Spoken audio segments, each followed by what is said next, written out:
नोएडा स्थित मारवा स्टूडियो में AAFT school of hospitality and tourism द्वारा भव्य global hospitality and tourism conclave का आयोजन किया गया। कार्यक्रम की शुरुआत दीप प्रज्वलन और गणेश वंदना के साथ हुई। वहां उपस्थित सभी अतिथियों का बुके भेंट कर स्वागत किया गया।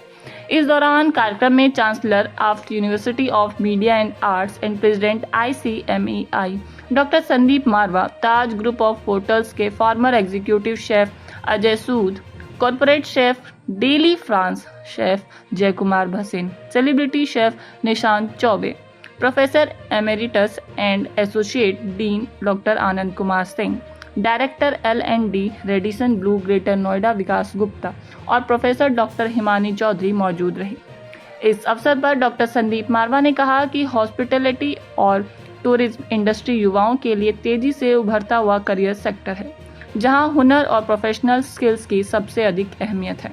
वहीं सभी अतिथिगण ने स्टूडेंट्स को इंडस्ट्री की बारीकियों से अवगत कराते हुए मेहनत, अनुशासन और बेहतर कम्युनिकेशन स्किल्स को सफलता की कुंजी बताया। कार्यक्रम में प्रश्नोत्तर सत्र भी आयोजित किया गया, जिसमें स्टूडेंट्स ने अतिथिगण से कई सवाल पूछे और इंडस्ट्री से जुड़ी महत्वपूर्ण जानकारियां हासिल की। कार्यक्रम के अंत में डॉक्टर संदीप मारवा ने सभी अतिथिगण को मोमेंटो भेंट कर सम्मानित किया। Global hospitality and tourist conclave के बारे में आज बातचीत की गई। क्या लगता है कि इस तरह की जो बातचीत थी वो क्यों जरूरी है? देखिए, एक बहुत पुरानी कहावत है कि पेट न पैया रोटियां सारियां गल्लां खोटियां। हकीकत तो यह है कि why we are working for? We are all working for to live happily, and one of the most important thing in that living part is food, and that's the reason that we today have a hospitality and tourism conclave where we have a separate segment for culinary, special segment for food, special segment for how to reach to a stage where we can bring in an experience while eating and serving the food. And I'm happy that some of the very prominent chefs from all over India who have done commendable job in this field, who have attained best of the awards and best of the experience they have today showered upon the students of AAFT School of Hospitality and Tourism. And I'm very happy and excited. I'm also a very well-traveled person, and the first thing, wherever on this earth you would like to move, the first thing is after your hotels and after your commuting, you look for food. And that's the very big business today. Tourism and hospitality industry is growing at the rate of 10% per annum. We have done extremely well, especially after pandemic. People have realized that money can be spent more on tourism and on hospitality. And I think the kind of experience, the kind of examples, the kind of case studies which have been today delivered in this classroom, I think it's worth learning. Students are very happy to learn. Chefs, they are the best teachers when it comes to food because they have seen the world. They have served to the large number of people from different community, different setup, different countries. They understand the taste of the people. They understand the psychology of the customer. And I think this is what we wanted to bring into our institution, and I'm happy that the whole setup, the whole interaction went very well. I think सो भारत तो बिल्कुल correct direction में बढ़ रहा है अभी। And आज जैसा हमारा यहाँ पे शेफ्स कॉन्क्लेव था तो सारे शेफ्स आए, सबने अपने अपने उसमें बताया with the help of the AI अब जो कि फ्यूचर की डिमांड भी है। I think so we are going right in the direction. And prime minister ने ऑलरेडी जितनी भी स्टेट्स हैं अलग अलग जहाँ पे खाना बनता है उन सब के लिए अलग से फंड भी रिलीज कराए हैं। तो I think so we are going in the massive direction. I with my 41 years of experience, जब भी AI का तो कहीं दूर दूर तक निशान भी नहीं था, और आज जो मैं देख रहा हूँ is very beneficial. So we are going in the right direction. Global hospitality and tourism को लेकर यहाँ पे आज बातचीत की गई है। क्या लगता है इस तरीके के जो सेमिनार्स होते हैं वो क्यों जरूरी है? नहीं, बहुत जरूरी है पता करने के लिए, बताने के लिए कि क्या चल रहा है मार्केट में, क्या ट्रेंड है। आज ऑटोमेशन की बात हो रही है, AI की बात हो रही है, उस पर हमने डिस्कशन किया और बच्चों ने बहुत अच्छी तरह से उसमें पार्टिसिपेट किया है। तो हमने ये बताया कि कैसे आप ऑटोमेशन और AI को अपने जीवन पे ला सकते हो, बट ह्यूमन टच को हम नेग्लेक्ट नहीं कर सकते। That's the most important takeaways. और जो एक्सपीरियंसेस है वो सबसे ज़्यादा इम्पोर्टेंट है। जो गेस्ट एक्सपीरियंस, यहाँ हम हॉस्पिटैलिटी की बात करते हैं, मैंने काफ़ी सारे रेस्टोरेंट किए हुए वर्ल्ड में, तो मुझे कंसिस्टेंसी AI के थ्रू दिखती है।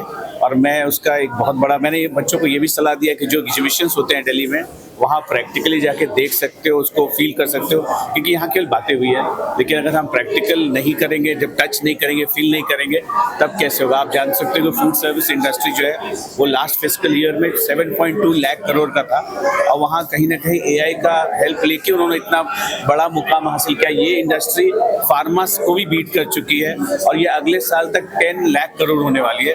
तो आप समझ सकते हैं कि हमें कंसिस्टेंसी की कितनी जरूरत पड़ रही है। I think all in all जो यहाँ पर आफ्टर AFT ने जो कॉन्क्लेव किया था, it is just wonderful. Sharing is caring, जितना हम शेयर करेंगे उतना हमारा इम्पोर्टेंट होगा। और हमारे जो वसुधैव कुटुंबकम का जो हमारा नारा है, one earth one soil one thing, so it is very important for us to understand, और हमें ये कॉन्क्लेव करना बहुत ज़्यादा जरूरी है। इसका जो कॉन्क्लेव किया गया था, क्या लगता है कि AI के आने से इसमें कितना इम्पैक्ट पड़ा है? जी देखिए, हमने जैसे डिस्कस किया, AI is going to support the people in the industry. ये हमारे को ओवरटेक नहीं करेगा। जैसे हम बोल रहे हैं कि जी AI आ जाएगा, टेक्नोलॉजी आ जाएगी, मैकेनिज्म आ जाएगा, हमारी जॉब्स खतरे में है, ऐसा कुछ नहीं है। There might be small impact. मैं इंडस्ट्री में 76 आया और आज मुझे 50 साल हो गए हैं। I have seen the changes what's happening. जब मैं कॉलेज का स्टूडेंट था, जैसे आज हमारे बच्चे में उनसे बात कर रहा था, पूरे एग्जैक्टली 50 साल हो गए। तो जो मैंने तब देखा था, जो बीच में देखा और जो आज मैं देख रहा हूँ या आगे जाके देखेंगे हम कुछ साल के बाद, definitely this is the revolution of life. तो थोड़ा सा तो इम्पैक्ट आएगा, but by and large I can tell you, ये जो AI टेक्नोलॉजी है या मैकेनिज्म हम जिसको कहते हैं, it will become a part of life, but it is not going to take over our life. हमारी जो रिक्वायरमेंट है एज ए शेफ, हम जो बोलते हैं कि टेक्निकली हम उसको थोड़ा फूड प्रिपरेशन में हेल्प कर लेंगे, लेकिन जो हम बोलते हैं कि जो क्रिएटिविटी है या एक इनोवेशन है या एक जो ममता से हम खाना बनाते हैं, एक लगन से बनाते हैं खाना, वो मैकेनिक एड से नहीं बनेगा। तो टू दैट लेवल पे इतने कह सकता हूँ कि शेफ्स की लाइफ या पीपल इन दी हॉस्पिटैलिटी, अलग अलग जो फील्ड के है, उनकी एग्जिस्टेंस रहेगी और उतनी इंपॉर्टेंस रहेगी जो आज है। यूथ के लिए क्या मैसेज देंगे आप? यूथ को मैं एक ही मैसेज दूंगा कि सबसे पहले तो you keep abreast with the latest technology, with the latest knowledge. Technology knowledge भी है, हर आदमी को चाहिए कि जो आज हो रहा है उसके साथ आगे बढ़े, flow with the new technology. जो भी हम सीख रहे हैं सीखते रहो। हम देखिए, मैं हमेशा कहता हूँ, मेरी जो विचारी है कि training and communication are to most very important thing. Communication important है कि अगर आप में कोई डिफरेंस भी आती है, अगर आप बात नहीं करोगे ना तो आप अंदर ही अंदर खुलते रहते हो। अगर आप खुल के बात कर लो, you settle the matter. Same thing goes with the training. अगर आप अपने आप को सोचे कि मैंने तो सारा सीख लिया है, इट्स नॉट पॉसिबल। जो मैंने कॉलेज में पढ़ा था आज से 50 साल पहले और जो आज हम बच्चों को पढ़ा रहे हैं, दो फाउंडेशन इज द सेम, लेकिन जो आज बच्चों को पढ़ा रहे हैं, जो हासिल कर रहे हैं, definitely it's at a different platform. तो यही मैं कहूँगा अपने बच्चों को कि keep yourself abreast with the knowledge. Market मतलब लाइफ में क्या आगे बढ़ रहा है, उसके साथ आप keep yourself abreast with it. That's the most important thing. आज हम AI की बात कर रहे हैं, खैर लाइक हमारी जनरेशन, ठीक है, we are not that computer like savvy, लेकिन फिर भी हमने सीखा है जो हमने कॉलेज में नहीं सीखा था। तो सेम जो आगे की रिक्वायरमेंट होगी, आप सीखते रहो and you will be very happy and successful. Hospitality and tourist sector में और क्या-क्या नए बदलाव देखने को मिलेंगे?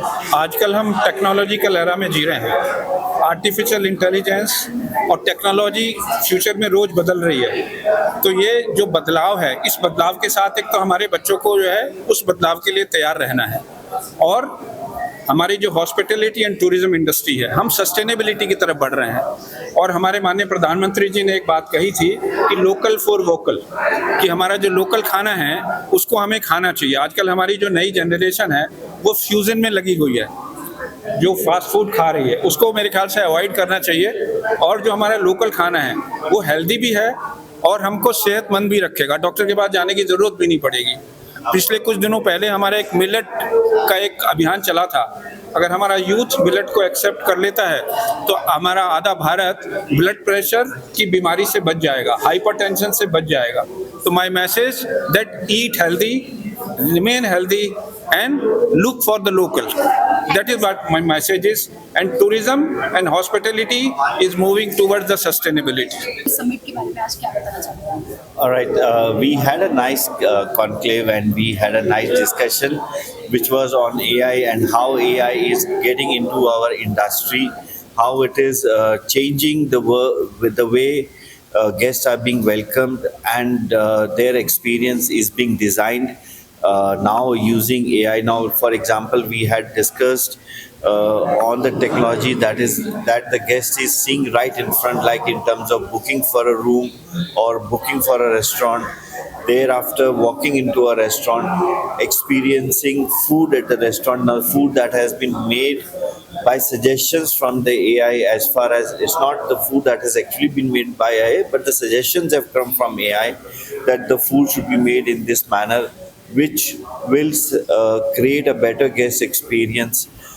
We are also using AI as far as trying to keep our costs in control. Now, as the businesses are becoming more and more competitive, it is more important to focus on costs, not to cut down on the guest experience, but then to cut down on your running costs. Now, we are using AI to manage our costs. We had spoken about building management system, which is essentially controlling and helping to control your energy costs, electricity costs, by creating ambient temperatures, more comfortable atmosphere for the guest, more standardized experience for the guest, and also saving you a lot of cost. We also spoken about how preventive maintenance, asset management, and other things that are get greatly aided by AI now, and changing the scenario of how things are at the back end handled by AI. Even when we are looking at the simple